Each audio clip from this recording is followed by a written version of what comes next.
지난 6월달은 호국의 달이었죠. 6월 6일 현충일이 있었고 6월 25일 한국전쟁 6.25 사변일이 있었던 날이었습니다. 어떤 나라든지 나라가 세워지려면 그 나라를 만들고 또 헌신한 사람들이 있게 마련입니다.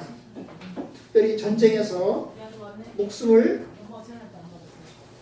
바쳐가면서 지킨 사람들 덕분에 나라가 세워지고 이루어갑니다. 우리나라도 마찬가지입니다. 우리나라도 나라를 지킨 사람들이 있었기 때문에 사실 지금까지 우리나라가 이어올 수 있었습니다. 저는 한국에서 태어난 것을 감사합니다. 200개의 나라들 중에서 어떤 나라는 여전히 전쟁 가운데 있고 또 내전하는 나라도 있습니다. 최근에 이제 제주도 난민들 그 예멘 사람들 이야기를 듣지 않습니까?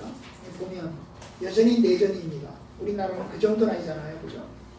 우리나라는 6.25 때 그 당시에 내전의 상황을 겪었습니다. 어떤 나라는 여전히 가난과 빈곤 속에 허덕이는 나라도 있습니다. 학교는 고사하고 먹을 것도 모자라는 그런 나라도 있습니다. 그런 나라에 비하면 우리나라는 참 잘 사는 나라, 태어난 것 감사하게 생각합니다. 제가 전쟁기에 태어나거나 혹은 일제시대에 태어나 혹은 신라시대에 태어났다면 더 어려운 가운데 살았을 것입니다. 하나님께서 은혜 베풀어 주셔서 감사합니다. 사실 그 선배들의 희생이 있었기 때문에 또 그들의 수고가 있었기 때문에 우리의 나라, 오늘의 나도 있을 수 있었습니다. 이스라엘 다윗의 나라는 어떤가요? 이스라엘에서 가장 유명한 왕은 다윗 왕입니다. 지금도 가장 존경을 받는 왕은 다윗 왕입니다. 이스라엘 국기 어떤 국기인 줄 아시죠? 6개의 별이죠. 6개의 별. 6개의 별로 이루어져 있는데 이 6개의 별이 다윗을 상징합니다. 그런데 여러분, 다윗의 왕국, 그렇게 존귀한 다윗이지만 이스라엘 나라를 보면 여러분, 다윗 혼자서 이스라엘 나라를 건설한 것이 아닙니다. 사실 다윗은 용감했죠. 골리앗을 죽이고 블레셋과 용감하게 싸웠고 그리고 예루살렘을 점령을 해서 이스라엘의 도읍으로 옮겼고 주변 나라들과 전쟁을 하면서 승리함으로 나라를 안정시켜 나갔습니다. 지난번에 말씀드린 대로 다윗은 그래도 혼자 나라를 세운 것이 아닙니다. 다윗 주변에 수많은 용사와 그리고 전사들이 있었기 때문에 다윗의 왕국은 안정될 수가 있었습니다. 다윗을 위해서 충성하고 헌신하는 부하들이 있었기 때문에 결국 다윗의 왕국은 세워질 수 있었습니다. 다윗이 골리앗을 죽일 때만 해도 다윗은 혼자였습니다. 그는 그냥 목동이었죠. 그리고 골리앗을 죽였습니다. 골리앗을 죽이고 난 다음에 이제 서서히 인정받기 시작을 합니다. 그리고 장군이 되고 난 다음에 이제 붙는 사람들이 생겼죠. 사울이 다윗을 죽이려고 할 때 다윗은 도망다니게 됐습니다. 그 도망다닐 때쯤에서는 이제 붙는 사람들이 더 많이 생겨났습니다. 다윗이 도망다닐 때 사막으로 그리고 동굴로 숨어 다닐 때 그에게 쫙 붙은 사람들이 있습니다. 사무엘상에 보면 600명의 사람들이 붙었다고 했습니다. 그런데 600명의 사람들이 다 어떤 사람들이냐? 다 힘없고 백없고 그리고 다윗과 같은 처지의 사람들입니다. 마치 임꺽정과 임꺽정의 무리들하고 비슷하다고 생각하시면 됩니다. 다윗에게 붙은 사람들이 바로 그 임꺽정에게 붙은 사람들과 같은 사람들입니다.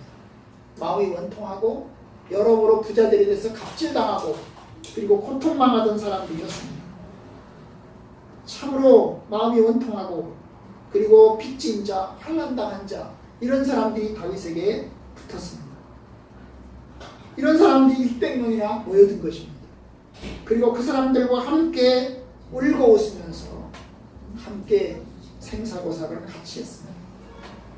같이 그 생사고사를 같이 한 사람들 중에서 오늘 이제 한 40명 정도가 나옵니다. 오늘 사무엘하 23장 8절 이하에 보면 한 40명 정도가 나옵니다. 정확하게 말하면 36명, 37명이 됩니다. 그런데 여러분, 이것은 600명 중에서 핵심 리더들입니다. 다윗과 함께하는 핵심 리더들을 여기서 이야기를 합니다. 다윗의 군대는 크게 정규군과 비정규군이 있었습니다. 다윗의 정규군은 항상 예비된 군사들이었죠. 지금의 현역들과 비슷하다고 생각하시면 됩니다. 그런데 비정규군은 어떤 사람입니까? 예비군이죠. 지금의 예비군과 같습니다. 그래서 이 비정규군은 평상시에 농사를 짓고 살아갑니다. 그러다가 전쟁이 터지면, 소집력이 떨어지면 다 같이 전쟁에 불려나가는 것입니다. 장정들이라는 장정들은 거의 대부분 전쟁터에 나가셨다고 생각하시면 됩니다. 그런데 오늘 나오는 사람들은 정규군입니다. 그 정규군 중에서도 아주 핵심 장군들이 여기에 나와 있는 것을 보게 됩니다. 여기 보시면 이제 처음에 3명의 장수가 나오고 3명의 용사, 3용사가 나오고요. 그 다음에 두 번째 3사람이 나오고요. 세 번째 30명이 나옵니다. 30명. 그렇게 해서 36명이 등장을 합니다. 여기에는 가장 다윗의 용사들 중에서 가장 유명한 사람 요압은 나오지 않습니다. 당시 이스라엘군의 다윗의 군사 다윗군의 총사령관은 요압 장군이었습니다. 그런데 오늘 본문에 나온 사람 중에서 요압이라는 장수는 나오지 않습니다. 다만 간접적으로 나오죠. 간접적으로. 요압이라는 사람이 간접적으로 나옵니다. 18절에 보시면 요압의 아우 아비새라는 말이 나오죠. 24절에 보시면 요압의 아우 아사헬 이렇게 나옵니다. 그죠?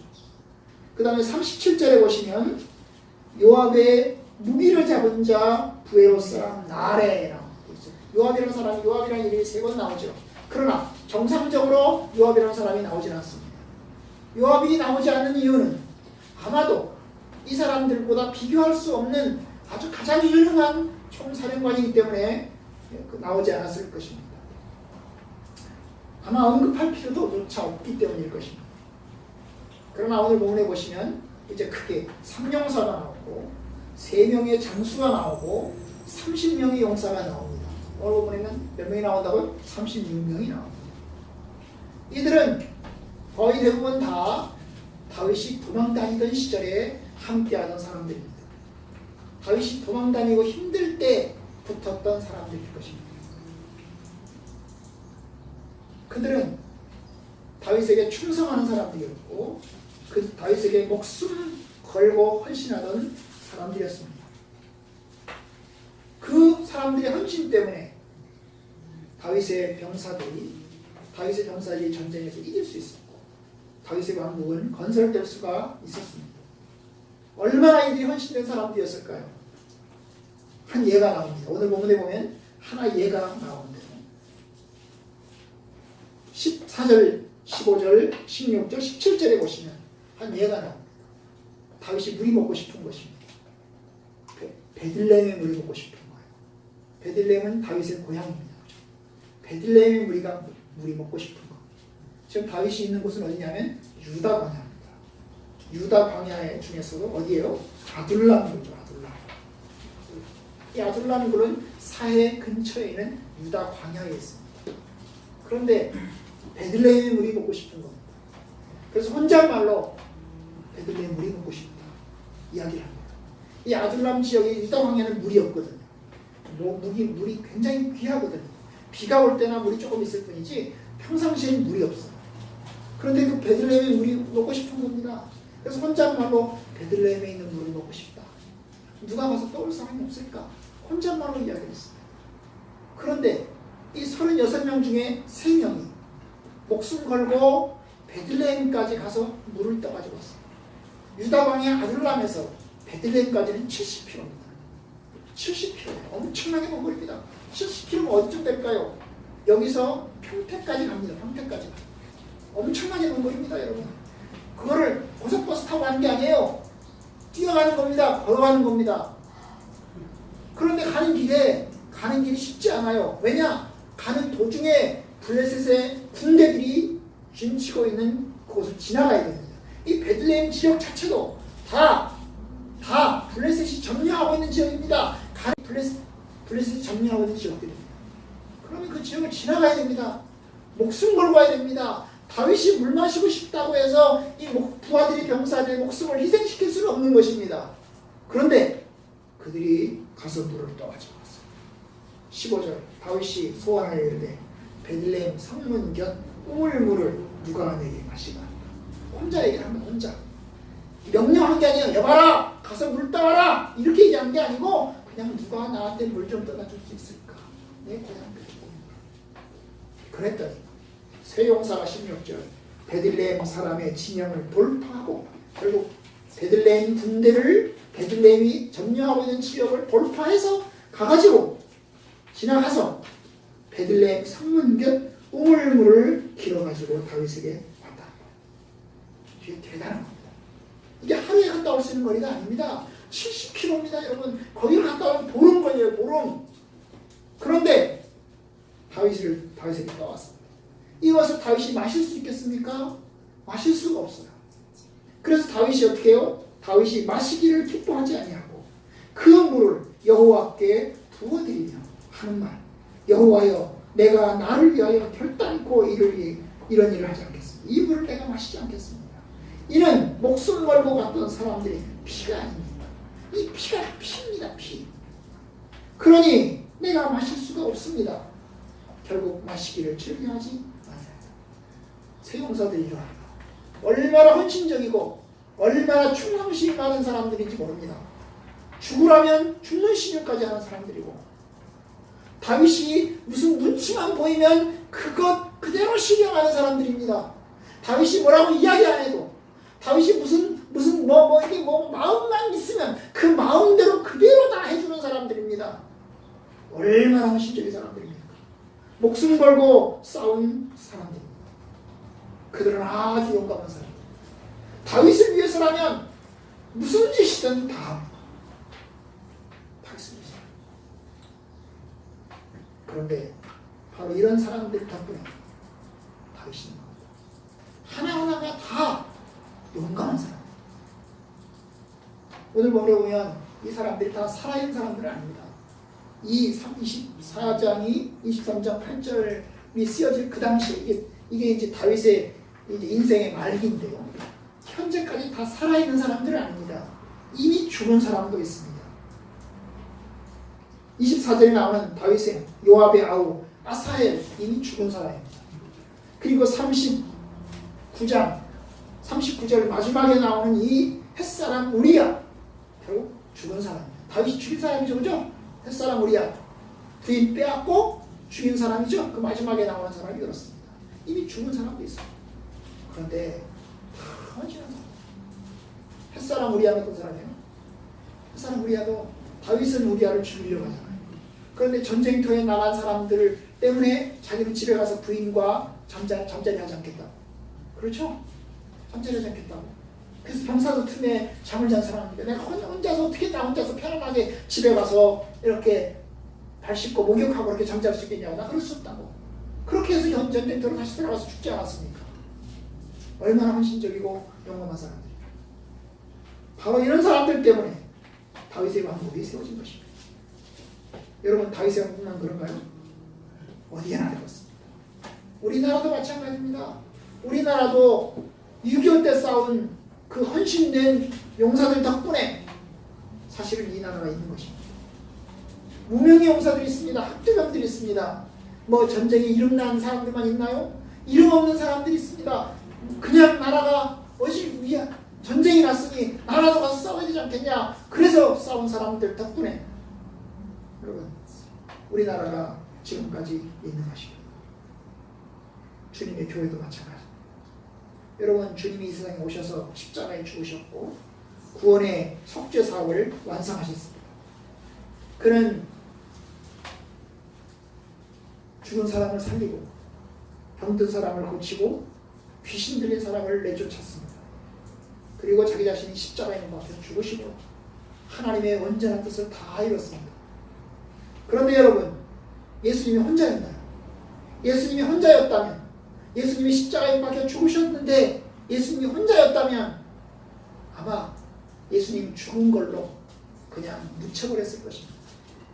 우리에게까지 1900년, 2000년 동안 우리에게까지 복음이 전파되지 못했을 것입니다.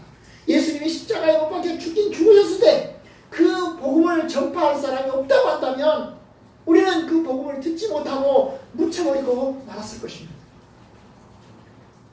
그런데 여러분 3년 동안의 공생을 하면서 예수님이 제자들을 길렀습니다. 12명의 제자들을 길렀어요. 그리고 말했습니다. 너희들은 나가서 예루살렘과 사마리아 온 땅끝까지 너희들이 나가서 복음을 전하라. 내 증인이 되거라. 그렇게 이야기했어요. 바로 그 덕분에 제자들이 헌신적으로 나가서 복음을 전했습니다. 그들은 하나같이 다 곤란한 가운데 죽었습니다. 예수님의 12명의 제자들을 가룟유다는 배신하고 자살했지만은 나머지 11명의 제자들 다 순교의 죽음을 감당하였습니다. 한 사람도 예외 없이 다 순교의 죽음으로 죽었습니다. 그래도 가장 편안한 사람이 사도 요한이죠. 마지막 요한계시록을 쓴 사도 요한. 그런데 이 사도 요한마저도 유배지에 가서 결국 유배지에서 죽음을 당한 걸로 되어 있습니다. 그러니까 여러분 그 12명의 자들이 다 헌신적이었기 때문에 주님의 교회가 세워질 수 있습니다. 엄청난 고난과 핍박 속에서 목숨 갖춰서 헌신하였습니다. 사도 바울은 어떻습니까? 여러분 사도 바울은 위대한 사도입니다. 세계사에서 지금까지 2000년의 세계 역사, 일반 세계 역사에서 일반 세계 역사, 교회 말고 일반 세계 역사에서 가장 위대한 영향력을 끼친 사람 가운데 열 번째 안에 들어간 사람이 사도 바울입니다. 여러분 사도 바울이 세계사에 끼친 영향, 서양의 문명에 끼친 영향 엄청납니다. 서양사에 끼친 사도 바울의 영향 때문에 여러분 이 세계가 바뀌었습니다. 오죽하면 기독교의 창시자는 예수냐 바울이냐 그런 얘기를 할 정도입니다. 기독교의 창시자는 바울이다 그런 얘기를 하는 사람도 있습니다. 왜요? 바울의 영향력이 워낙 컸기 때문입니다. 그런데 여러분 바울이 그렇게 헌신하고 위대한 사도였습니다. 결혼도 하지 않고 죽을 때까지 평생 동안 혼자서 그리스도의 복음 사역을 감당했습니다. 그런데 여러분 바울이 혼자였나요? 바울이 혼자 그 얘기를 했나요? 아닙니다. 바울과 늘 함께하던 사람들이 있었습니다.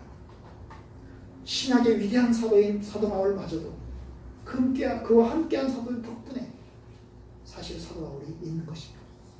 사도 바울을 발굴한 사람이 누구입니까? 바나바입니다. 사실 사도 바울이 예수를 믿고 난 다음에 기독교로 개종을 하고 난 다음에 그는 기독교를 개종하고 그냥 전도 활동을 하다가 도망가서 조용히 있었습니다. 그런데 사도 바울을 바나바가 발굴해냅니다. 사람들이 사도 바울을 믿지 않습니다. 사도 바울이 기독교를 개종한 걸 인정하지 않았습니다. 왜요? 저 사람이 혹시 저게 척자 아닐까? 유대교의 척자 아닐까? 그래서 믿지 않았습니다. 그런데 바나바가 사도 바울을 인솔하고 사람들에게 설득합니다. 진짜 개종했습니다. 이 사람이 우리 사람입니다. 그러면서 발굴을 해서 결국 사도로 발굴해냅니다. 그리고 사도 바울은 이제 선교사로 첫 발을 내밀면서 바나바와 함께 복음전도 활동에 뛰어들고 그리고 뒤에 신라와 함께 디모데와 함께 디도와 함께 복음전도 활동에 나서게 되는 것입니다. 엄청난 핍박과 고난 가운데서 바울 곁에 있는 여러 명의 사람들이 주님의 복음을 수호하는 일 때문에 사도 바울이 위대한 사도가 될 수 있었습니다. 로마서 16장은 바로 사도 바울이 여러 명의 사람들을 거론합니다. 꼭 오늘 본문에 읽은 사무엘하 23장 8절과 비슷한 내야들이 로마서 16장에 나옵니다. 로마서 16장에는 수십 명의 사람들의 이름이 거명이 됩니다. 누구에게 문안하라, 누구에게 문안하라, 누구에게 문안하라 그러면서 수십 명의 사람들이 거명이 됩니다. 다 하나같이 복음에 대해서 헌신적이었던 사람들입니다. 그들의 노고와 그들의 수고 덕분에 여러분 교회가 세워졌고 복음이 오늘날까지 전파될 수 있습니다. 여러분 그리스도의 복음이 한국에 들어왔을 때 어떻게 복음이 전파됐을까? 처음에 대원군은 세국 정치를 했습니다. 서양 선교사가 들어온 걸 인정하지 않았습니다. 심지어는 서양 선교사들을 죽였고 엄청나게 핍박을 가했습니다. 야소교 신자들을 엄청나게 죽였습니다. 그런데도 복음이 확대될 수 있었습니다. 하나같이 복음에 대한 열정 때문에 목숨 걸고 싸웠던 사람들 때문입니다. 처음에 성경책이 어떻게 들어온 줄 아세요? 그 당시에 대원군이 외국 서양 책자들이 들어온 걸 다 막았습니다. 그런데 선교사가 들어왔어요. 로스 선교사가 들어왔습니다. 근데 이 사람 우리나라까지 들어올 수가 없었어요. 중국에까지 왔습니다. 그런데 조선에 들어가고 싶은 거예요.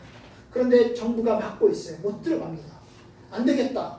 이 로스가 한국에서 왔다 갔다 하는, 조선에서 왔다 갔다 하는 장사꾼들을 만나는 과정에서 한국말을 배웠습니다. 로스가 한국말을 배운 거죠. 한국말을 배우고 난 다음에 한국말 성경책을 중국에서 번역을 하기 시작했어요. 아마 중국말로 된 성경인지 영어로 된 것인지는 알 수 없지만 한국말로 쓰기 시작을 했어요. 그게 마가복음이에요. 그게 누가복음이에요. 그래서 이제 그 성경책을 중국에서 만든 것입니다. 그리고 그걸 이제 조선으로 들여보내야 되겠는데 당시에 못 들어가게 하고 막으니까 어떻게 했을까요? 장사꾼들이 이 보침에 끈으로 이게 메고 다니잖아요, 그죠? 가방끈으로 이 성경책을 쓴 종이를 다 말아가지고 새끼로 꼬아가지고 이걸 끈으로 해가지고 들어왔습니다. 책으로 들어오면 안 되니까. 그리고 들어오고 난 다음에 어떻게 했어요? 그걸 다 펴가지고 한국에서 그걸 이제 복음을 하기 시작한 것입니다. 그렇게 해서 우리나라의 복음이 전파된 거예요. 그렇게 해서 우리나라의 교회가 세워지기 시작한 것입니다. 성경에 오늘 이제 읽었지만 이 사람들을 기록한 이유가 뭘까요? 사무엘상 23장 8절부터 39절까지 쭉 이런 사람들의 이름을 거명한 이유가 뭘까요? 아마 저와 여러분들은 이게 짜증나서 뭐 누구 뭐 이거 내가 알지도 못하는 사람들 뭐 이거 짜증나서 보지도 않고 지나가겠지만 이들을 기록한 이유가 뭘까요? 바로 다윗의 왕국에서 이런 사람들이 있었다. 이런 사람들의 수고와 헌신이 있었다. 이걸 기록한 것입니다. 여러분, 이 사람들의 후손들은, 이 기록한 사람들의 후손들은 우리 조상님의 이름이 여기 거론됐다. 그렇죠? 우리 조상님의 이름이 우리 조상님도 우리나라를 세우는데 한몫하셨다. 그런 자부심을 갖지 않겠어요? 그렇죠? 이스라엘 사람들이 이 사무엘 상하서를 읽으면서 이 다윗의 왕국이 이 나라가 건설되는데 이런 여러 사람들의 피와 땀이 있었구나. 얼마나 용감하고 헌신적인가. 이 사람들 덕분에 우리나라가 있었다. 이것을 기억하지 않겠습니까? 여러분, 하나님께서 이들의 수고와 이들의 노고를 기억하신다는 것입니다. 로마서 16장에서 그 많은 사람들을 거명하는 이유도 바로 마찬가지입니다. 하나님께서 복음을 위해서 수고하고 헌신한 이들을 기억하신다는 겁니다. 여러분, 그렇습니다. 저와 여러분들도 마찬가지입니다. 우리가 복음을 위해서 수고하고 헌신할 때 주님은 다 기억하십니다. 여러분, 이름 없는 사람들까지 다 기억하십니다. 여기에 나와 있지 않은 사람들, 사실 여기에 대표적인 사람들이죠. 아까 제가 말씀드렸잖아요. 다윗을 추종한 사람들이 처음에 추종한 사람이 몇 명이라고요? 600명이라고 했잖아요. 600명의 사람들을 다 기록하지 않았어요. 언제가 그러더라고요. 저희 주영이가 몇 년 전에 저한테 물어요. 주영이가 뭐라고 그러냐면, 아니 아빠, 여기 이제 쭉 사람들의 이름이 거명되는데 여기 이름이 거명 안 된 사람들도 있을 거 아니야. 왜 목사님들은 이름이 거명된 사람들만 설교를 해? 유명한 사람들, 뭐 다윗의 생애, 사도 바울의 생애. 그래가지고 이름이 거명된 사람들만 얘기를 해. 그 이름이 거명 안 된 사람들은 뭐야 대체? 다 그런 거예요. 맞습니다, 여러분. 이름이 거명 안 된 사람들을, 그렇죠, 성경에 그죠? 이름이 나온 사람들은 대표적인 사람들이고 이름이 거명 안 된 사람들도 많잖아요. 그 사람들도 다 헌신했지 않습니까? 600명의 사람들이 다윗을 찾아왔는데 600명의 사람들이 다 거론하지 않았잖아요. 그 중에 몇 사람만 거론했잖아요. 그러면 여기에 거론 안 하지 않은 사람들은 용사들이 아닌가요? 헌신된 사람들이 아닌가요? 다 헌신된 사람들입니다, 여러분. 여러분, 비록 이 공간이 다 기록할 수 없어서 다 기록하지 않은 것입니다. 요한복음 20장, 21장에 보면 예수님이 이 세상에 오셔서 하신 일들을 다 기록하지 않았습니다. 다 기록하지 않았어요. 예수님이 이 세상에 오셔서 3년 반의 공생애 동안 하신 일들을 다 기록하지 않았어요. 선별해서 기록했습니다.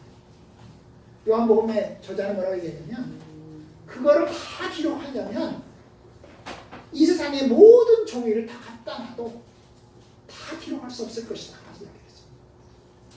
주님의 복음을 위해서 헌신한 사람들을 다 기록을 하려면 그 사람들의 이름을 다 기록할 수 없을 것이다. 그렇습니다.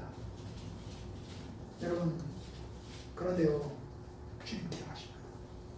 우리 사람들은 연약해서 이름난 사람들만 기억하고 이름 있는 교회만 기억하고 이름 있는 장군만 기억하고 업적을 크게 끼친 사람들만 기억을 합니다. 그런 사람들만 기록으로 남습니다. 최근에 어떤 우리가 다녔던 분은 평전을 썼어요. 살아있습니다. 원래 평전이라고 하는 것은 죽은 사람, 죽고 난 다음에 죽은 사람에 대해서 평전을 써야 되잖아요.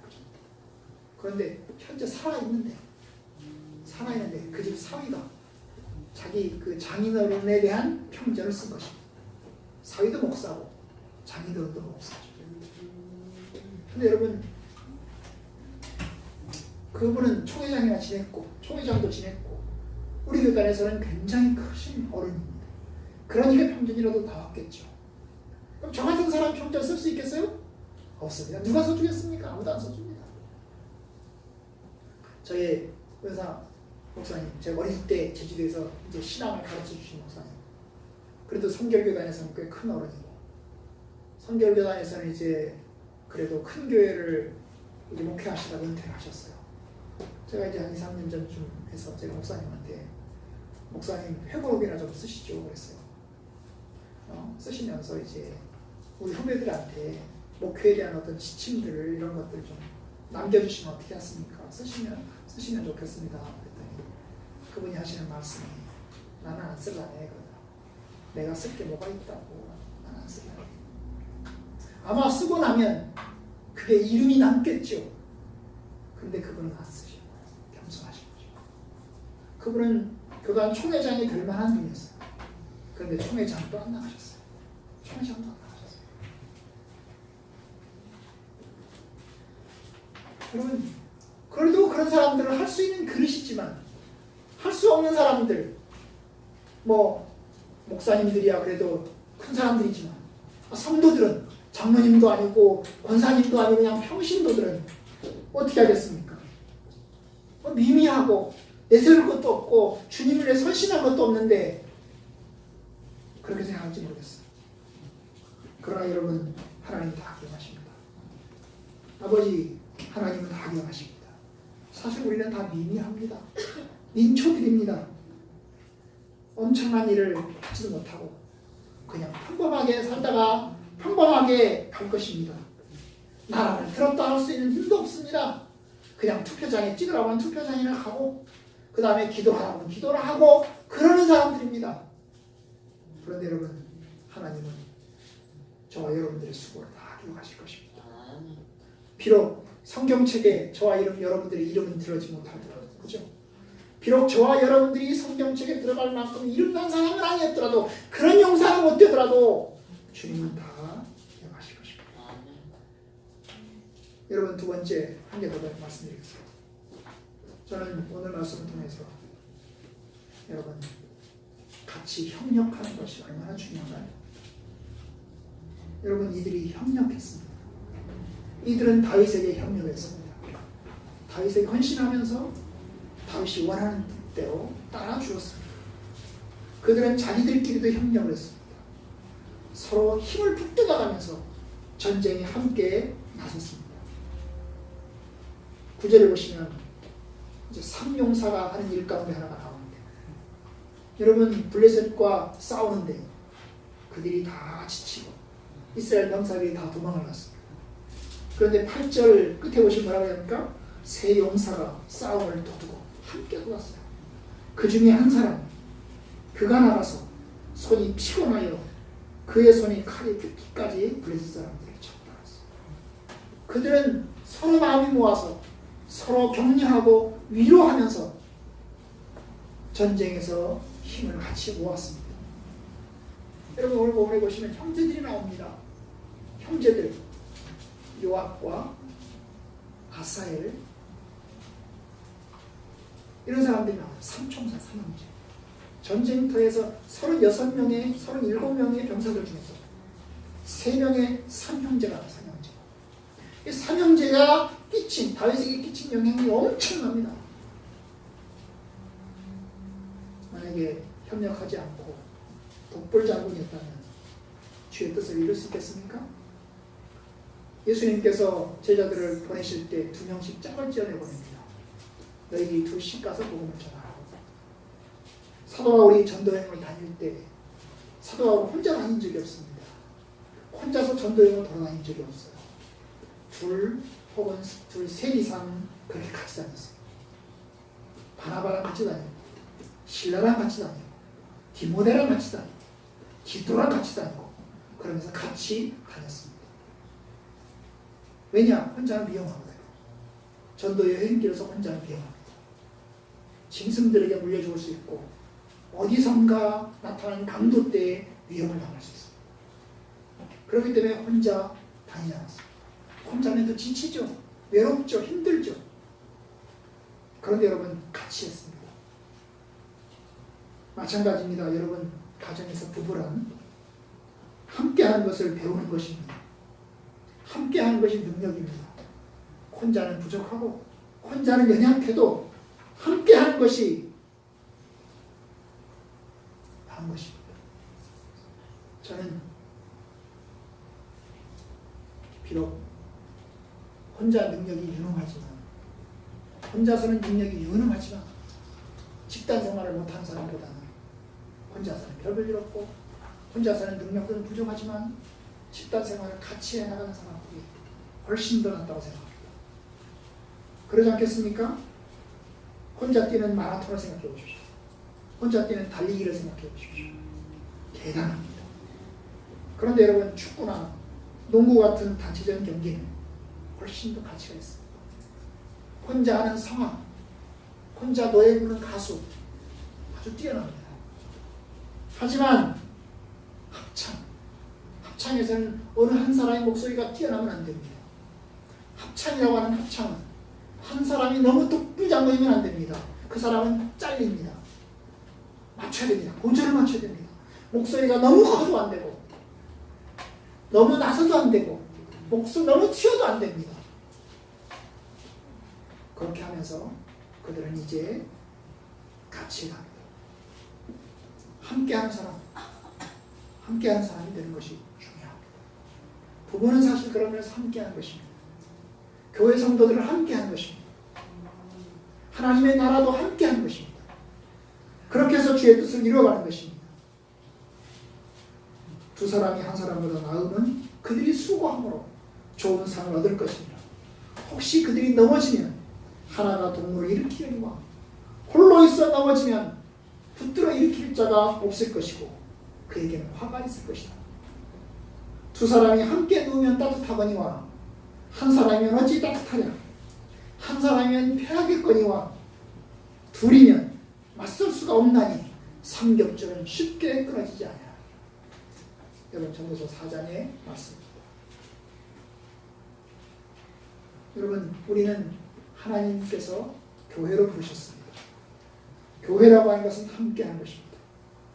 주님께서는 교회를 부르셔서 그 교회를 통해서 주의 뜻을 이루게 하십니다. 어떤 사람은 나 예수 믿는데 그냥 집에서 혼자 예배드리지, 나 혼자 예수 믿을 거야, 그런 사람이 있습니다. 그냥 나 혼자 산속에 들어가서 독 닦으면서 혼자 예수 믿을 거야, 이런 사람도 있습니다. 그러나 여러분 하나님은 그런 사람들을 귀하게 보지 않습니다. 하나님이 귀하게 보는 사람들은 부딪히면서 깎이면서 고통하면서 세워져 나가는 것을 귀하게 보십니다. 신약 성경에서 가장 많은 가르침이 뭘까요? 가장 많이 말씀하는 게 뭘까요? 사랑하라 아닙니까? 사랑은 혼자 하나요? 아닙니다. 사랑은 둘 이상이 하는 것입니다. 여러분 성경에서 가장 많이 하는 가르침이 뭘까요? 서로 용서하라, 서로 용납하라, 서로 오래 참으라 이야기하잖아요. 겸손하라, 온유하라, 용납하라, 평화하라 이야기하잖아요. 그게 다 혼자 하는 게 아닙니다. 둘 이상이 여러 사람들이 같이 하는 것입니다. 내 마음이 안 들고 내 마음에 부족할 때 용납하는 것입니다. 다른 사람보다 나를 낮출 때 겸손하는 것입니다.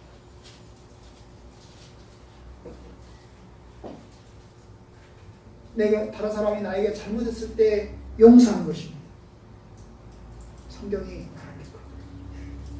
거짓을 버리고 각각 이웃과 더불어 참된 것을 말하나 우리가 서로 지체가 됩니다. 따라서 합시다. 우리가 서로 지체가 됩니다. 지체가 됩니다. 그러니 하나님께서는 우리를 그렇게 보셨습니다. 여러분들의 가정 가운데서 서로 친절하고 서로 용서하고 서로 불쌍히 여기셔야 됩니다. 부부간에 서로 용서하고 불쌍히 여기고 서로 친절하셔야 됩니다. 미안하다, 고맙다 이런 이야기를 하셔야 됩니다. 그래야 그 가정이 복된 가정이 되는 것입니다. 주님의 교회도 마찬가지입니다. 주님의 교회도 수고했다, 고맙다, 감사하다, 미안하다 하셔야 되는 것입니다. 서로 용서하고 서로 친절하게 하고 서로 용납하고 서로 오래 참고 서로 겸손하고 서로 온유하셔야 합니다. 그래서 주의 뜻이 이루어진 것입니다. 다윗의 왕국에서 독불장군, 여러분 다윗이 다 정리합니다. 독불장군은 용납하지 않아요. 독불장군이 너무 뛰어나서 왕의 자리를 위협하면 결국 죽임을 당합니다. 그러니까 여러분 이 말씀 맺겠습니다. 우리의 비록 조그마한 교회지만 두세 사람이 함께하는 것 어렵습니다. 두세 사람이 서로 마음 맞추는 것 어렵습니다. 서로 잘 섬기고 서로 용납하고 용서하고 그러면서 같이 하나님 나라로 들어가는 겁니다. 너도 하나님 나라 들어가고 우리도 하나님 나라 들어가고 다 같이 하나님 나라 들어가자. 그렇게 해서 주님의 교회가 세워지는 거고 주님의 나라가 세워지는 것입니다. 사람 숫자가 중요한 게 아니에요. 교회 어느 교회 가면 옆에 앉아있는 사람이 누군지도 몰라요. 그죠? 누군지도 몰라요. 그냥 막 꼭 절간해야 하는 것 같아요. 나 혼자 가서 그냥 조용히 가서 내 혼자 가서 헌금 내고 집에 가는 것 같아요. 여러분 주님은 그런 교회를 원하시는 게 아닙니다. 주님이 원하시는 것은 서로 세우는 거예요. 서로 하나님의 뜻 가운데서 함께하여서 같이 주의 나라를 이루어가는 것입니다. 이렇게 해서 주의 나라가 이루어지기를 주님의 이름으로 축원합니다. 그렇게 해서 주님의 교회가 세워지기를 주의 이름으로 축원합니다.